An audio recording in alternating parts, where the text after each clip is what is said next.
MS এক্সেলে আজকে আমি একটি ম্যাজিক দেখাবো।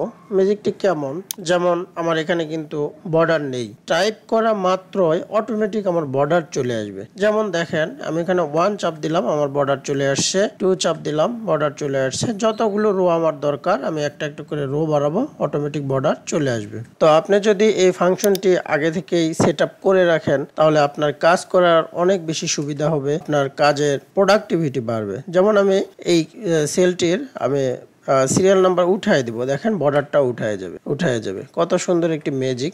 তো এই ম্যাজিকটি আমরা কিভাবে সেট আপ করবো সেটাই আজকের ভিডিওতে দেখাবো। ভিডিওটি শেষ পর্যন্ত দেখতে থাকুন, আশা করি অনেক বেশি উপকৃত হবেন। আর যদি ভিডিও ভালো লেগে থাকে তাহলে অবশ্যই লাইক, কমেন্টস এবং শেয়ার করতে ভুলবেন না। তো এই কাজটি করার জন্য আমাদের প্রথমে যতটুকু জায়গা বর্ডার প্রয়োজন ততটুকু জায়গা আমার সিলেক্ট করে নিতে হবে।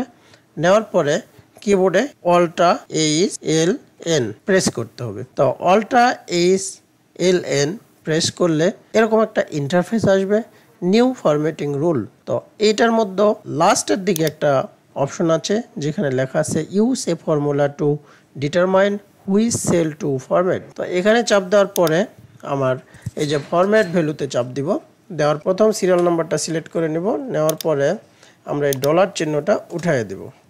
দেওয়ার পরে আমরা ফরম্যাটে যাব, ফরম্যাটে গিয়ে বর্ডারে যাব, আউটলাইন সিলেক্ট করব।